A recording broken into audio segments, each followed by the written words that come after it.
God, we thank you so much for bringing us together. We ask that in this time it is you that we hear and feel in these words and in this place.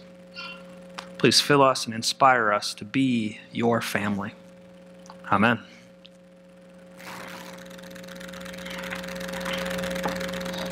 Tara and I met back in 1994, which to us younger people feels like a long time ago.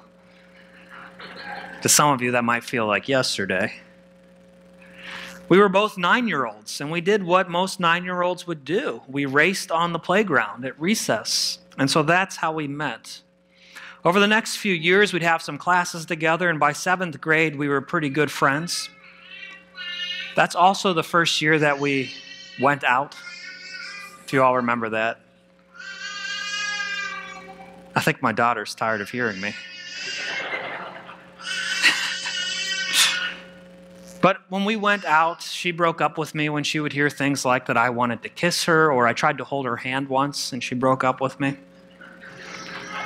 So for the next several years, we went out off and on, but we didn't always get along. There were times that I was really mean to her, like any middle school-aged boy would be.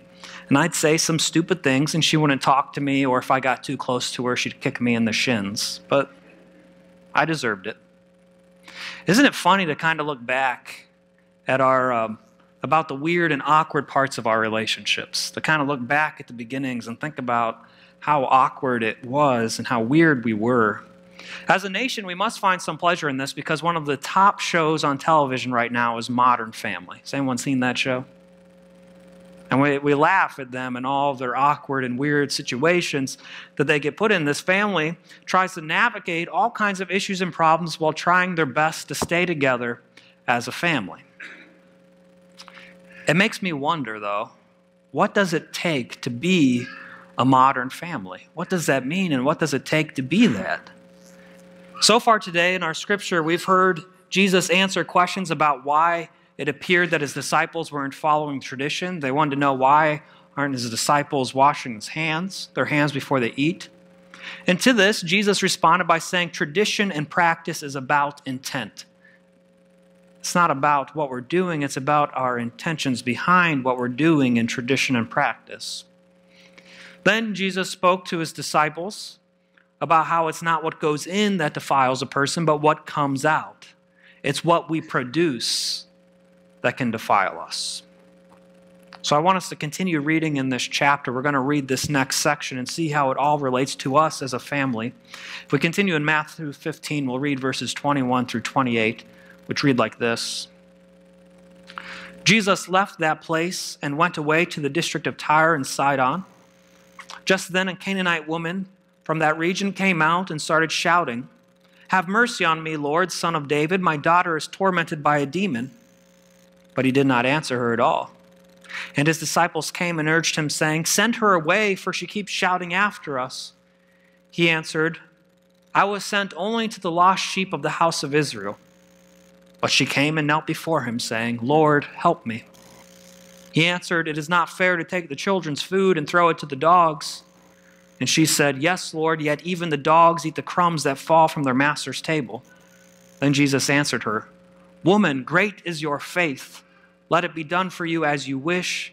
And her daughter was healed instantly. So let's try to put all these pieces together. First, Jesus tells the religious leaders. Then he tells his disciples. Then he shows his disciples that God cares about our intentions. God cares about what we produce. God cares about whether or not we are showing love, compassion, forgiveness, and acceptance. God cares about us living the good news, not about us saying we are. Not about us checking boxes off of a list and saying, "I must be good, I went to church." God cares about what we do out there. How we live out there, how we speak out there, how we treat one another as a family out there. Believe it or not, God cares about the things you say when someone cuts you off in traffic.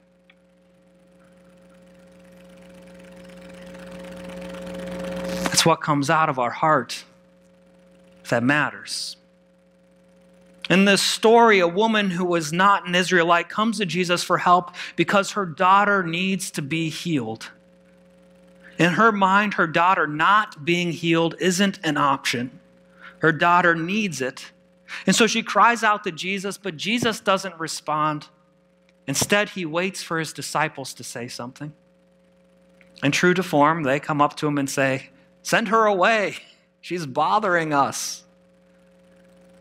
And so he tells them the tradition that they want to hear, the tradition that matches their intentions. And he says, "I was sent only to the lost sheep of the house of Israel."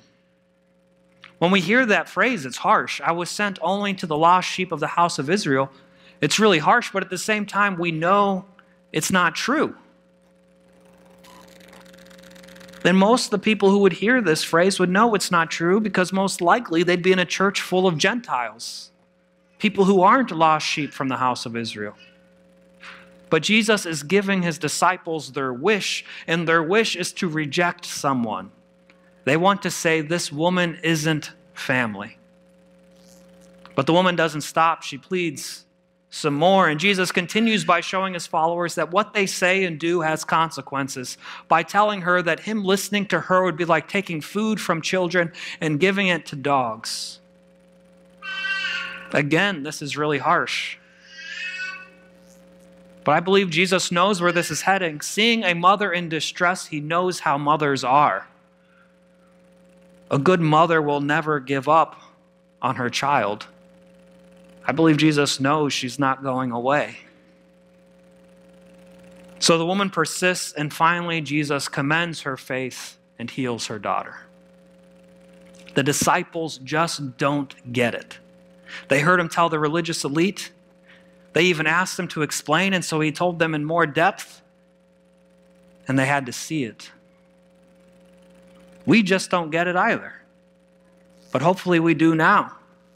Jesus has told us twice and now showed us that our intentions matter, our actions matter.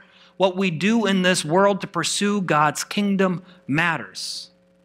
There will be all kinds of evil that gets invited into our lives and into our families, but it's how we respond to that that's most important. Back in August, an atrocity occurred in our family, and many of you have been praying and supporting us. My mother-in-law was in a terrible car accident. She's doing much better now. And just a week ago, she sent the church a thank you note and letter, and I'd like to read them to you now. I'll read you the little thank you note first. To my friends at First Christian Church, thank you for the most generous donation, parking passes, and the hospital bed and mattress loan from the storehouse. Your money helped us build a ramp in our garage for my homecoming. I am humbled and blessed by your love and support of me and my family when I don't even belong to your church. Your thoughtfulness eased my suffering. God bless your church family. And that's from Joyce and Jerry Craig. But she also sent out this little more detailed note to all the people she sent thank you letters to, and I'd like to read you this. My car accident on August 10th has kept me in the hospital ICU for days, and another hospital room for a time, in Alter Care for therapy in Kent, Ohio, and Summa Rehab Hospital in Akron for more therapy, and I'm finally home with home therapy and still non-weight bearing on one leg. Although she did just this last week get approved to do some light weight bearing on her legs, so she's able to put weight on both legs. I once asked Jer why I couldn't have died and been with God instead of putting up with 2 busted up knees, a broken ankle, right arm, thigh bones, sternum, teeth, rib, 2 collapsed lungs, plastic surgery on my eye and nose, and being unable to swallow or use my right hand. He looked at me with tears in his eyes and said, "Don't you want to see your granddaughter and all of us who love you?" He couldn't have been more right. All of your prayers, love, cards, flowers, phone calls, encouraging words, and meaningful visits of laughter in my room have especially helped me have an upbeat attitude.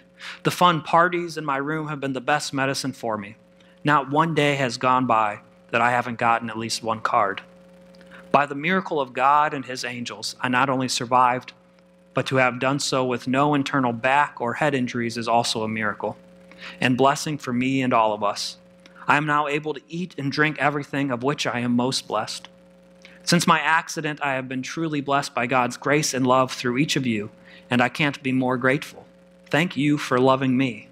When we are burdened, God places his hand underneath us. I pray that God blesses you and your loved ones even more than you have blessed me. And then she thanks Tara for transcribing all of these things.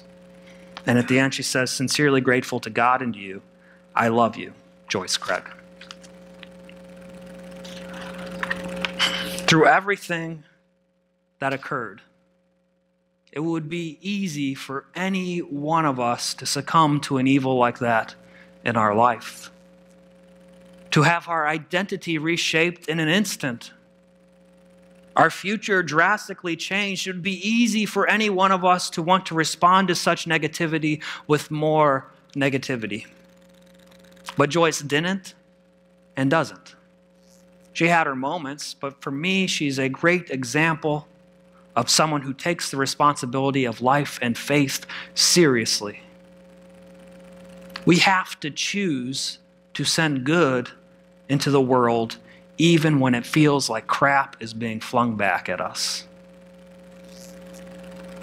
Tara and I have known each other for 20 years. We started dating 13 years ago. We've been married for 7, and now we've had a child for 1. Through all of that time, our relationship has had its ups and downs.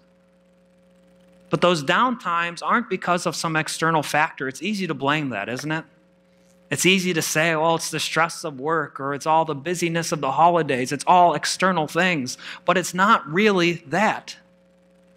It's because of something one of us did. Most of the time, something stupid I did or said. But it's because of our reactions to those external factors that we had those down times. If we put evil, dissension, and hate and more destructive forces out into the world, then those things will define us. But it's not just on an individual level. It will define our family. It will define our congregation. I once knew a man with schizophrenia who lived in downtown Akron. He went to my home church and he'd come into the offices almost daily and visit with my mother. This man knew he could take medicine to become, quote, normal, but he wouldn't take it because it didn't like the way it made him feel.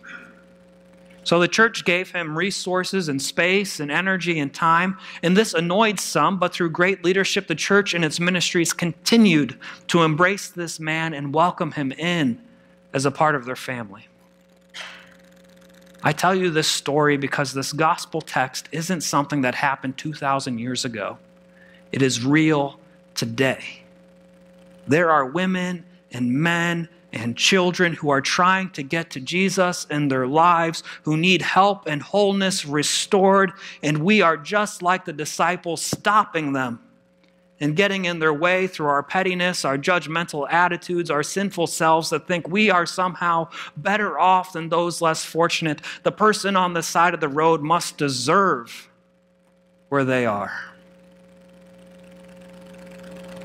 But Jesus tells us clearly that if we don't serve these people in need, if we don't welcome them into God's house, if we don't go out and sit with them in their struggles, if we don't use our places of privilege to stand up against the injustices of our world, then we will be defined by the evil intentions that we put out. We will be the hypocrites who are more concerned about pageantry than the heart of the gospel.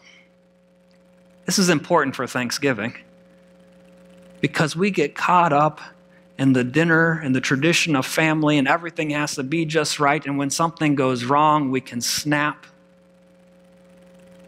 But it's not about the tradition, it's about the family. It's about the love that we are meant to share, and we are to be a modern family. So what is a modern family? Well, it's not like the TV show. It's not all craziness and laughter. There is craziness and laughter involved, though. But to be modern, it means that you relate to your times. And if we are to relate to our times, it means that we need to respond to the very real needs of our community. We are to be a modern family, a family that accepts all. and allows all to come to Jesus and be loved, a family that loves God and neighbor, a family that feeds the hungry, clothes the naked, visits the imprisoned, gives drink to the thirsty, says no to injustice, gives voice to the mute, sight to the blind, ears to the deaf, a family that seeks, shares, and serves Christ.